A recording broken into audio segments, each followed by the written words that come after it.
Hello প্রিয় শিক্ষার্থী বন্ধুরা, আশা করি তোমরা সবাই ভালো আছো। আমিও ভালো আছি। আজকে আমি তোমাদের মাঝে আবার অনলাইন ক্লাস নিয়ে উপস্থিত হয়েছি। তাহলে আজকে আমি তোমাদেরকে অষ্টম শ্রেণী থেকে বিষয় গণিত অধ্যায় ৭ সেট নিয়ে আলোচনা করব। তো আমি এর আগে গত ক্লাসে সেট নিয়ে আলোচনা করেছিলাম। তাহলে গত ক্লাসটা তোমরা নিশ্চয়ই দেখেছ। তাহলে সেই গত ক্লাসে আমি সেট কি এবং সেট কাকে বলে, সেট প্রকাশের পদ্ধতি, সেটের প্রকারভেদ নিয়ে আলোচনা করেছিলাম এবং আমি ভেনচিত্র কি, ভেনচিত্রের মাধ্যমে কিভাবে সেটকে উপস্থাপন করা যায়, এই বিষয়গুলো গত ক্লাসে আমি আলোচনা করেছি। আজকে আমি পরবর্তী আলোচনাটা করব। তাহলে তোমরা দেখো, কারণ যে কোনো বিষয়ে বা যে কোনো একটা গণিতের চ্যাপ্টার শুরু করার আগে তার চ্যাপ্টারের আগে যে আনুষঙ্গিক বা বেসিক কতগুলো মৌলিক বা বেসিক জ্ঞান থাকা আবশ্যক, সেই জ্ঞানগুলো তোমাদের না জানলেই হয় না। তাহলে এই জ্ঞানগুলো আগে ওই চ্যাপ্টারটা ভালো করে করার আগে এই জ্ঞানগুলো তোমাদেরকে আয়ত্ত করতে হবে, যে বিষয়টা কি জানতে হবে। তা না হলে এই গাণিতিক সমস্যাগুলো করতে পারবে না।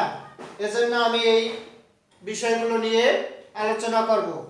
যেমন গত ক্লাসে আমি ভেনচিত্র পর্যন্ত আলোচনা করেছিলাম 117 পৃষ্ঠা, তোমাদের বইয়ের 117 পৃষ্ঠা থেকে।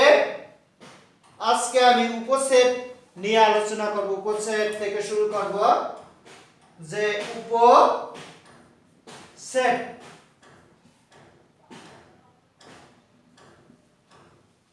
ইংরেজি হলো সাবসেট। তাহলে উপসেট বা সাবসেট, ইংরেজিতে বলা হয় সাবসেট বা উপসেট। তাহলে উপসেট জিনিসটা আসলে কি?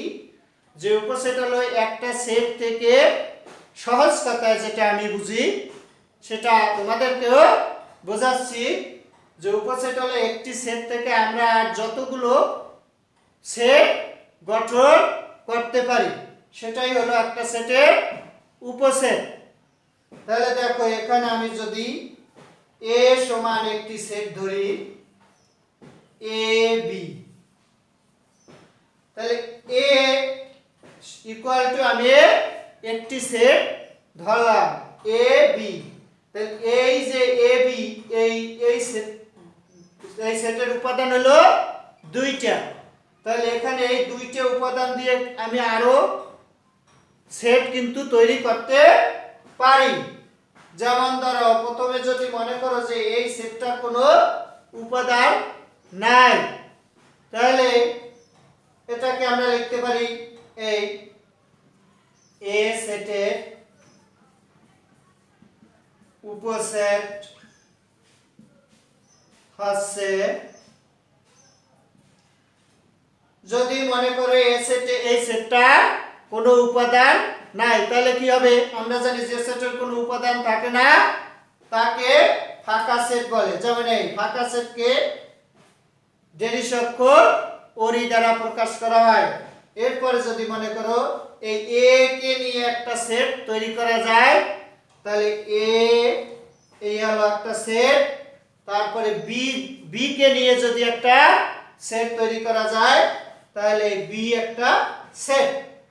এরপরে যদি এই দুটোটাকে যদি আমরা নিয়ে একটা সেট গঠন করি, তাহলে দুইটা নিয়ে একটা সেট। তাহলে দেখো, এই সেটটা নিয়ে আমরা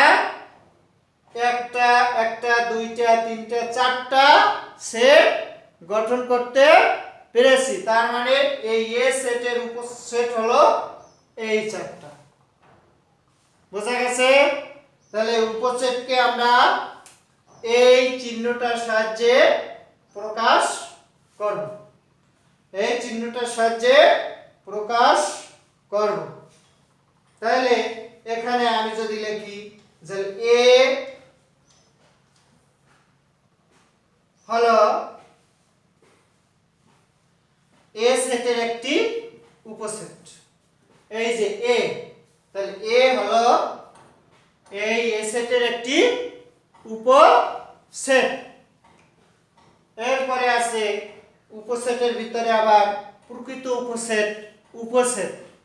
হ্যাঁ, একটা সেটকে আমি উপসেটে প্রকাশ করলে এখান থেকে দুইটা জিনিস আমাদেরকে জেনে রাখতে হবে। যেমন ধরো একটা হলো উপসেট আর একটা হলো প্রকৃত উপসেট। একটা হলো উপসেট, যেমন ধরো এ একটা সেট 1 2 3, তাহলে এইটার আমরা উপসেট বের করি। উপসেট প্রথমে ফাঁকা, তারপরে 1, তারপরে 2, তারপরে 3, তারপরে দেখো আমি প্রথমে নিছি ফাঁকা সেট, যে প্রথমে এই সেটটার কোনো উপাদান নেই, এজন্য ফাঁকা। তারপরে সিঙ্গেল সিঙ্গেল মানে একটা একটা নিয়ে একটা একটা উপাদান নিয়ে একটা একটা সেট গঠন করলাম। তারপরে দুইটি উপাদান নিয়ে একটা সেট গঠন করব, যেমন 1 2, তারপরে আছে 1 3, তারপরে আছে 2 3, তারপরে আবার যদি আমরা এই তিনটাকে নিয়ে একটা সেট নেই 1 2 3, তাহলে এই যে এ সেটের উপসেটগুলো আমরা পেলাম। তাহলে এইটাকে আবার আমরা দুইটা ভাগে ভাগ করতে পারি। যেমন একটা হলো উপসেট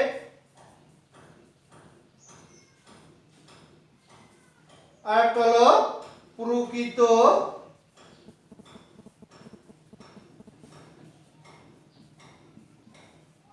উপসেট। তাহলে উপসেটের প্রতীক হলো এ, আর প্রকৃত উপসেটের প্রতীক হলো এইটা। উপসেট প্রতীক এই চিহ্নটা দিয়ে আমরা প্রকাশ করব, আর প্রকৃত উপসেটকে এই চিহ্নটি দিয়ে প্রকাশ করতে হবে। এরপরে উপসেট সংখ্যা নির্ণয় করতে হলে আমরা একটি সূত্র আছে, সেটা হলো 2 টু দি পাওয়ার n, যেখানে n সেটের উপাদান সংখ্যা। তাহলে উপসেট আমরা কিভাবে বের করব? 2 টু দি পাওয়ার n, এই সূত্রটা প্রয়োগ করে, যেখানে n হচ্ছে সেটের উপাদান। আবার প্রকৃত উপসেট এইটা সূত্রটা হলো 2 to the power n minus 1, 2 to the power n minus 1। তাহলে কিভাবে এই সূত্র দুইটি প্রয়োগ করতে হবে দেখো।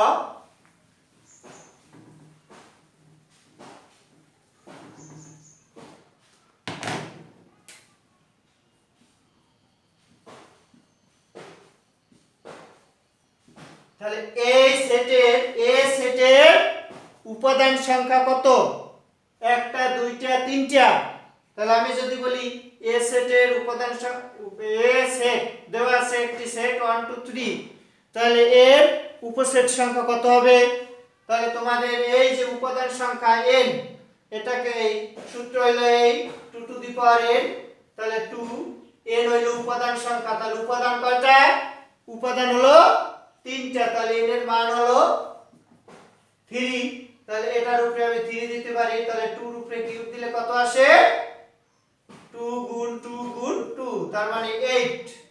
তাহলে কোন সেটের যদি উপাদান সংখ্যা 3টি হয়, তাহলে তার উপসেট সংখ্যা হবে 8টি। উপসেট সংখ্যা হবে 8টি। আবার আমি যদি বলি এই সেটটার প্রকৃত উপসেট কত হবে, তাহলে প্রকৃত উপসেটের সূত্র আমরা কি পেয়েছি 2 to the power n minus 1।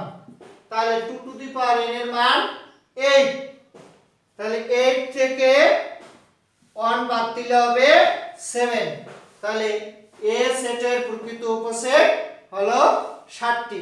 যেমন ধরো প্রকৃত উপসেট কিভাবে, যেমন 1 এটার একটা উপসেট 2 3 1 2 1 3 2 3 1 2 3, কিন্তু এই ফাঁকা সেট এটার উপসেট এটার কোনো উপাদান না, এই জন্য প্রকৃত উপসেট আমরা এই একটা বাদ দিয়া বাকি যে কয়টা থাকে ওই কয়টাকে আমরা প্রকৃত উপসেট হিসেবে ধরে নিতে পারি। আশা করি এই যে বিষয়টা আলোচনা করলাম তোমরা বুঝতে পেরেছো।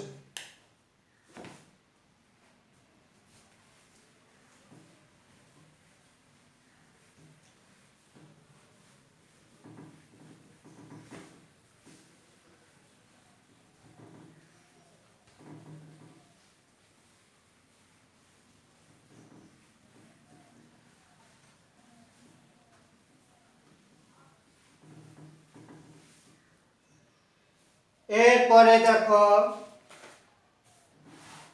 সার্বিক সেট, এটা আগেও বুঝাচ্ছি যে সার্বিক সেট কি, যে ইউনিভার্সাল সেট।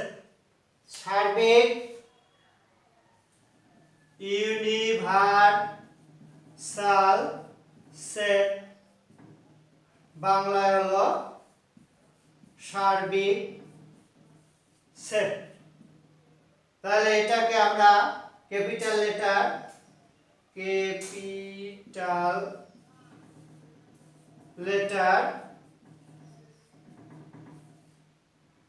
ইউ দিয়ে প্রকাশ করব। তাহলে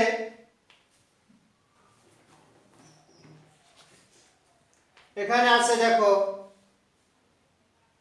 সকল সেট যদি একটি নির্দিষ্ট সেটের উপসেট হয় তবে ওই নির্দিষ্ট সেটকে এর উপসেটগুলোর সাপেক্ষে সার্বিক সেট বলে। সার্বিক সেটকে ক্যাপিটাল লেটার ইউ প্রতীক দ্বারা সূচিত করা হয়। যেমন একটি সেটের উপাদান ধরো 1 থেকে 8 পর্যন্ত, এভাবে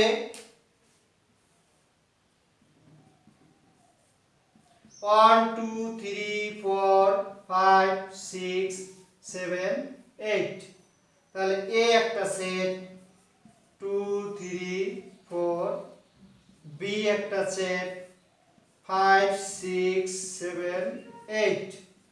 তাহলে এই যে দেখো এই যে দুইটা সেট, এই দুইটা সেটের উপাদান কিন্তু এই সেটটার ভিতরে বিদ্যমান আছে। তার মানে এ সেট হলো এই ইউ সেটের একটি উপসেট, এ সেটটা হলো ইউ সেটের একটি উপসেট, আবার বি সেট হলো ইউ সেটের একটি উপসেট। এইভাবে এটাকে আমরা লিখতে পারি এ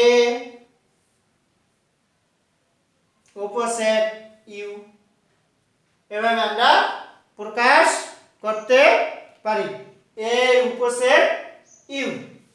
তাহলে তার মানে হলো ইউ এর একটি উপসেট হলো এ এবং ইউ এর একটি উপসেট হলো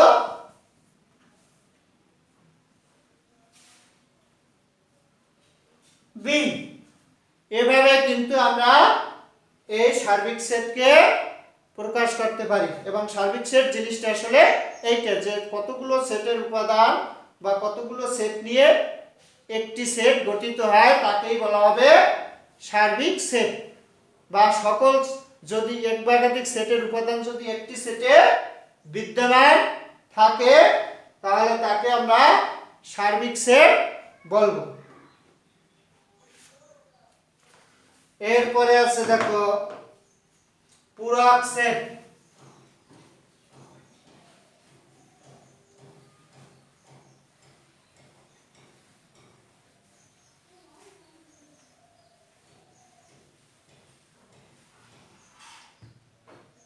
পূরক সেট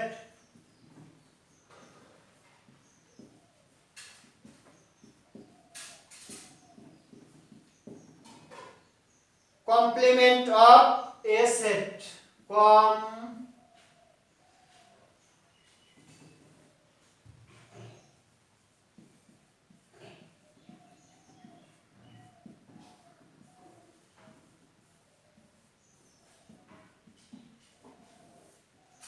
কমপ্লিমেন্ট অফ সেট হচ্ছে পূরক সেট। তাহলে পূরক সেট আসলে জিনিসটা কি দেখো, যদি ইউ সার্বিক সেট, এ সেটটি ইউ এর উপসেট হয়, তাহলে এ সেটের বহির্ভূত, বহির্ভূত মানে কি বাদ, সকল উপাদান নিয়ে যে সেট গঠন করা যায় তাকে এ সেটের পূরক সেট বলে।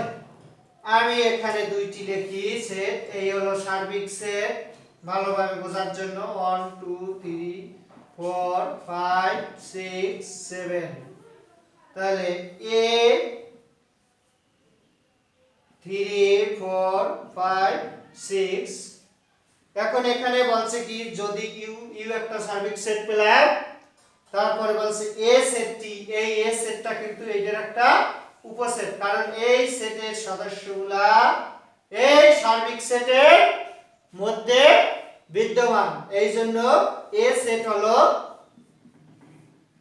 এইটার একটা উপসেট, সার্বিক সেটের উপসেট।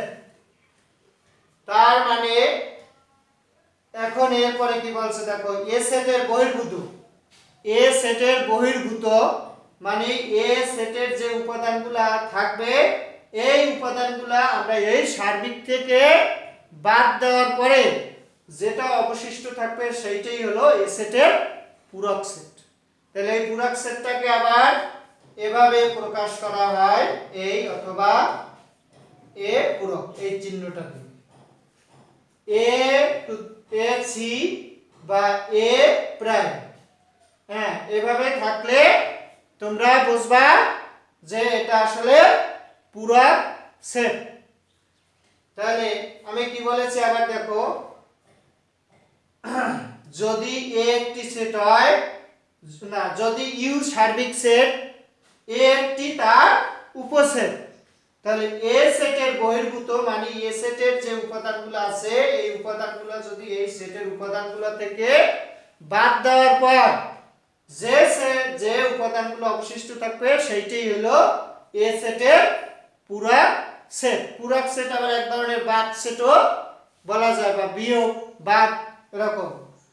তাহলে এভাবে, তাহলে এইটা আমরা কিভাবে লিখতে পারি, ইউ সার্বিক মাইনাস এ, ইউ এর মান হলো 1 2 3 4 5 6 7 মাইনাস এ এর মান হলো 3 4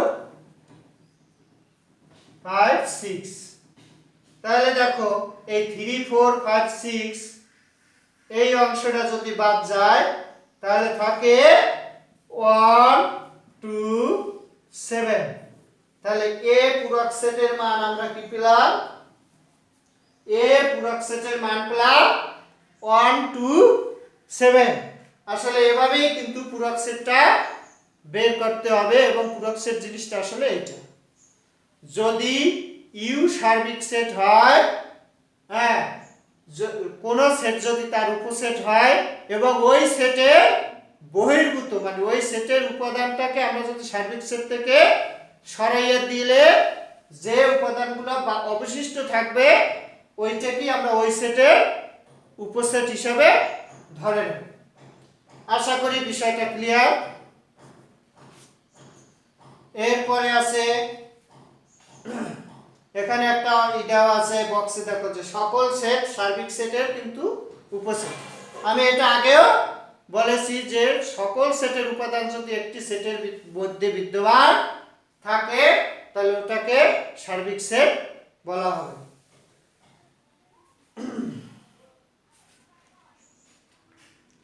এরপরে আছে সেট প্রক্রিয়া, মানে সেট আমরা কিভাবে প্রক্রিয়া করব, যোজন বিয়োজন, হ্যাঁ এইভাবে দেখো এগুলো।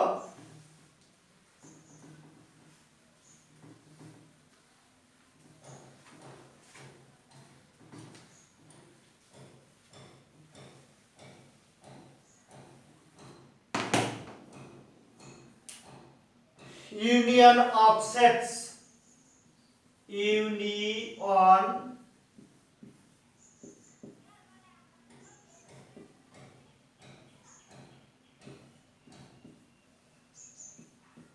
সংযোগ সেট। তাহলে এটার সংজ্ঞা হলো সংযোগ সেট কাকে বলে, যে দুইটি সেটের সকল উপাদান নিয়ে যে সেট গঠিত হবে তাকে সংযোগ সেট বলা হয়। সংযোগ সেটকে এই প্রতীক দ্বারা প্রকাশ করা হয়। এটাকে আমরা মনে রাখার সুবিধার্থে কাপের মতো দেখতে, এটা কি কাপের মতো দেখতে, এই জন্য কাপ দ্বারা আখ্যায়িত করতে পারি। তাহলে সংযোগ সেট জিনিসটা আসলে কি বোঝা গেছে, আমি আবার বলি বা বিষয়টা বুঝিয়ে দেই। a equal 1 2, b equal 3 4। এখন যদি বলি যে a কাপ বা a union b, a union b, এটাকে আমরা ইউনিয়ন বলবো। মানে ইউনিয়ন অর্থ কি সংযোগ। তাহলে ইউনিয়ন অফ সেটস মানে সংযোগ সেট। তাহলে a ইউনিয়ন b ইকুয়াল কি হবে, a এর মান 1 2 ইউনিয়ন 3 4। তাহলে সংযোগ সেট আমি কি বলেছি, যে দুইটি সেটের সকল উপাদান নিয়ে যে সেট গঠিত হবে তাকে সংযোগ সেট বলা হবে। তাহলে 1 2 3 4। তাহলে দেখো এই সেটটার সব উপাদান এখানে আছে, এটারও আছে। তার মানে a কাপ b বা a ইউনিয়ন b, a সংযোগ b, যেভাবেই বলো না কেন, বাংলায় বললে a সংযোগ b, ইংরেজিতে বললে a ইউনিয়ন b, তারপরে a কাপ b হবে। এই দুইটা সেটের সকল উপাদান নিয়ে আমরা যে সেট পাবো তার সেটাকে বলবো সংযোগ সেট। এরপরে আছে দেখো সেট সেট।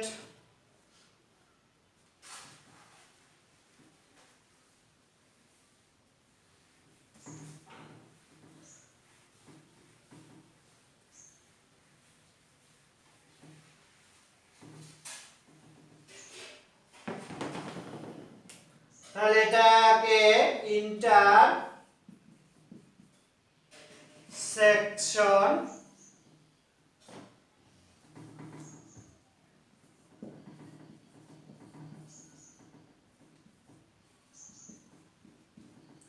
বা সেট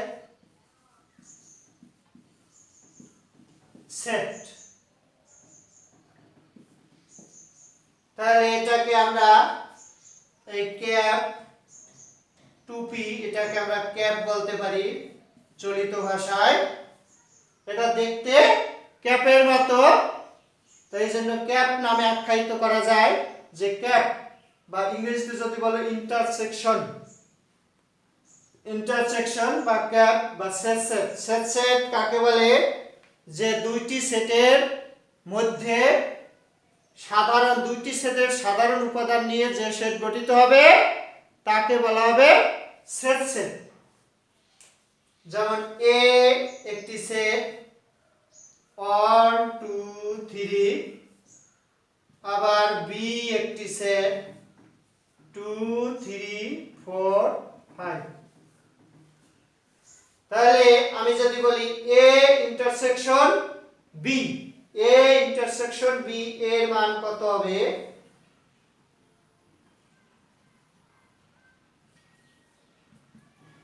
a ইন্টারসেকশন b বা a ক্যাপ b বা a সেট b, যেভাবেই বলা যায়। তাহলে এটা হবে, আমি মানটা লিখি আগে 1 2 3 2 3 4 5।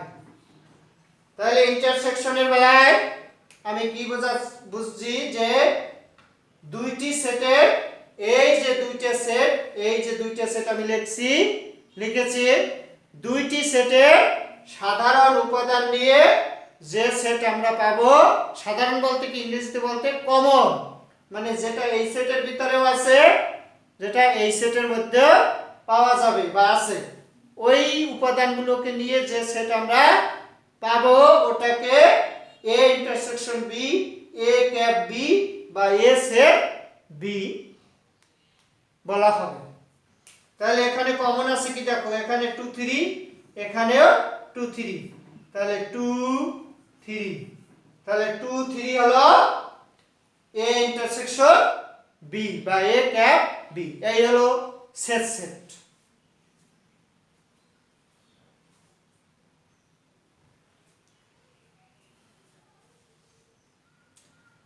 এরপরে আশা করি সেট বোঝা গেছে। এটাকে আমরা ক্যাপ, আগে সংযোগ সেট সেটাকে আমরা ধরেছিলাম কাপ বা ইউনিয়ন, এটাকে আমরা বলবো ইন্টারসেকশন বা সেট।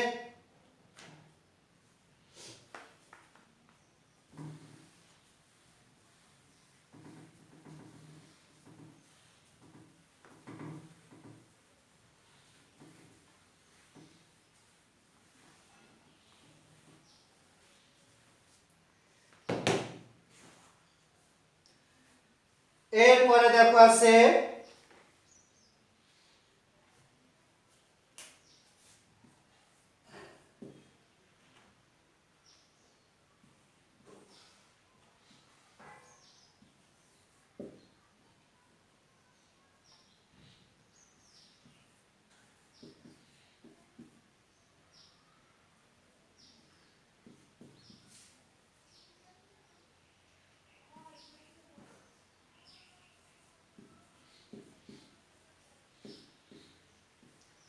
নিচ্ছেদ সেট, এরপরে আছে নিচ্ছেদ সেট।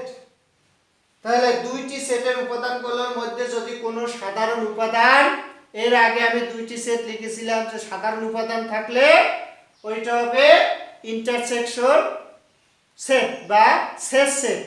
কিন্তু এটা দুইটা সেটের মধ্যে যদি কোনো সাধারণ উপাদান না পাওয়া যায় তখন এটাকে ইন্টারসেকশন সেট বলা হবে। তাহলে a ইকুয়াল 1 2 3, b ইকুয়াল 4 5।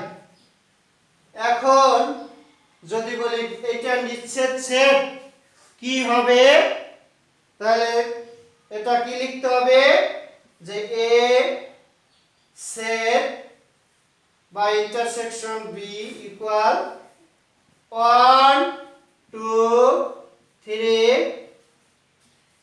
4 5।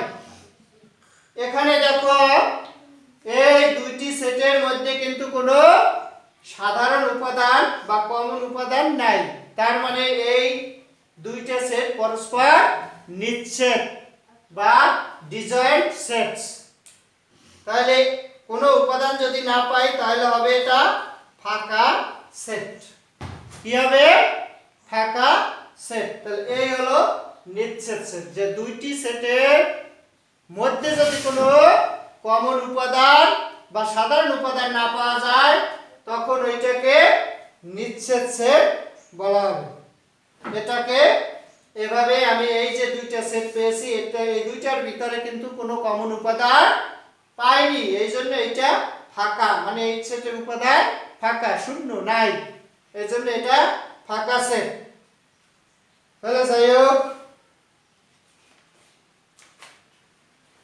আমি যে বিষয়গুলো নিয়ে আলোচনা করেছি এগুলো তোমাদের এই যে অনুশীলনী 7, এই 7 অনুশীলনী গাণিতিক সমস্যাগুলো করতে তোমাদের সহায়ক হবে, কারণ এই বিষয়গুলো আগে জানা আবশ্যক ছিল। পরবর্তী ক্লাসে আমি অনুশীলনী 7 নিয়ে আলোচনা করব। আজকে তোমাদের বাড়ির কাজ হিসাবে রইল এই যে আমি টিউটোরিয়ালটি করিয়েছি বা গত ক্লাসে করিয়েছি, এই দুইটা সমন্বয় করে নিজেরা ভালো করে একটা প্রিপারেশন নেবে, যাতে করে অনুশীলনী 7 এর অঙ্কগুলো ভালো করে বুঝতে পারো এবং করতে পারো। সবাইকে ধন্যবাদ। সবাই সুস্থ থাকো। সবার প্রতি শুভকামনা রইল। এই বলে আমি আজকে এই অনলাইন ক্লাস থেকে বিদায় নিচ্ছি। ধন্যবাদ।